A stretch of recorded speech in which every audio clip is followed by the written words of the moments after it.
میرے ایک استاد ہیں، وہ مجھے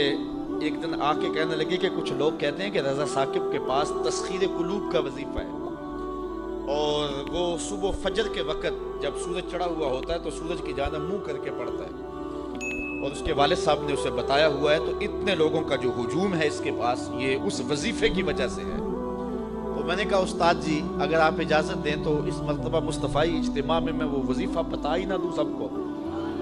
تو میں نے ان کو کہا کہ میں اس مرتبہ بتاؤں گا، تو خیر مصطفی اجتماع کے اوپر جو کیفیت تھی تو بات ادھر نہ آ سکی اور میں وہ وظیفہ نہیں بتا سکا، تو چلو آج میں بتا دیتا ہوں۔ وہ وظیفہ یہ ہے کہ جس نے یہ بتایا ہے کہ فجر کے بعد پڑھتے ہیں اس کو مغالطہ لگ گیا، میں فجر کے بعد نہیں پڑھتا۔ وہ وظیفہ شروع ہوتا ہے ظہر کے وقت اور ختم ہوتا ہے جا کے رات 2 بجے، اور وہ ایک جگہ بیٹھ کے نہیں پڑھنا پڑتا، وہ کبھی گجرانوالا، کبھی سیالکوٹ، کبھی راول پنڈی، کبھی ساہیوال، کبھی ہڑپے، کبھی کراچی، کبھی بیرون ملک، کبھی مسجد میں، کبھی ہال میں، کبھی گلی میں، کبھی بازار میں،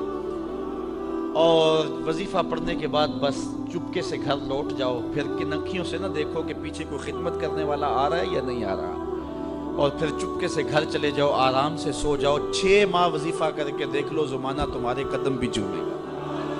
تو یہ آسان سا وظیفہ ہے، اسے کرو، محنت کرو، یہ ہے تسخیر قلوب کا وظیفہ۔ تو حق کی راہوں پہ چلو گے تو لوگ کیا کچھ نہیں کہیں گے، گالیاں بھی ہوں گی، بلکہ اب تو گالی سے بات گولی تک جا پہنچی ہے۔ پہلے لوگ اپنے نظریے کو منوانے کے لیے دلائل دیتے تھے، پھر ممبر و محراب سے گالیاں شروع ہو گئیں، اور اب تو بات گولی تک پہنچی ہے، خود کش دھماکے تک پہنچ گئی ہے۔ میرے نظریے کو نہیں مانتے، میری فکر کو نہیں مانتے تو میں خود کش دھماکے سے اڑا کے رکھ دوں گا تمہیں۔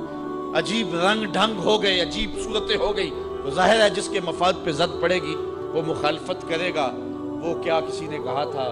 کہ لوگ تو فنکار ہیں اس درجہ کے پل بھر میں، سنگے در کعبہ سے بھی اسنام تراشے، تم کون ہو اور کیا ہے داغ کبابی، لوگوں نے تو مریم پہ بھی الزام تراشے، لوگوں نے تو پیغمبروں پہ، پیغمبر زادیوں پہ، پیغمبر زادوں پہ اور پیغمبروں کے باپوں پر بھی تان و تشنیع کے تیر برسائے۔ آپ تاریخ نبیوں کی پڑھ کے دیکھ لیں تو مبلغین راہ حق میں دین کا پیغام لے کر چلنے والے، حالات کی تلخیوں اور سختیوں سے گھبرانا نہیں ہے۔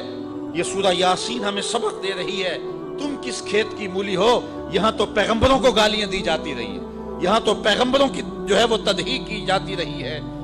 فرمایا ما یاتیہم من رسول الا کانوا بہ یستہزئون، جب بھی ان کے پاس کوئی رسول آتا ہے تو اس کا ٹھٹھا ہی کرتے ہیں، اس کو مذاق ہی کرتے ہیں، اور اس کو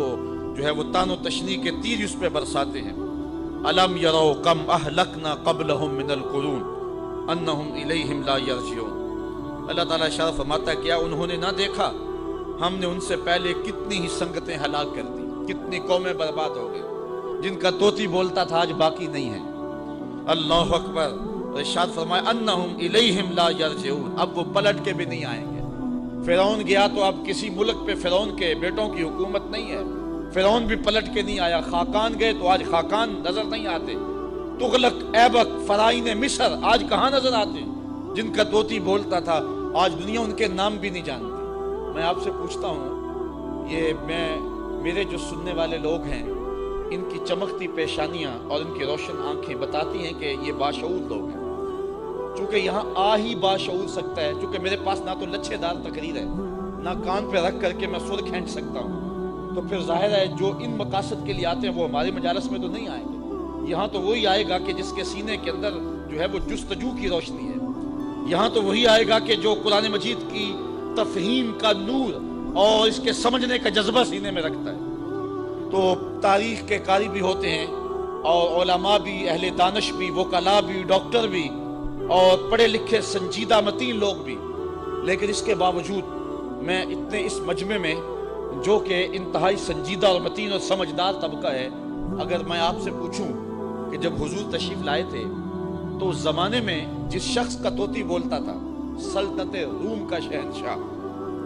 اس دور کا اوباما کہہ لیں، اس کا نام کیا تھا؟ تو کوئی تاریخ کا تازہ مطالعہ رکھتا ہو تو شاید وہ نام بتا دے، لیکن باقیوں کو اس کا نام یاد نہیں ہوگا۔ حالانکہ اس دور کا سپرمین، اس دور کا اوباما،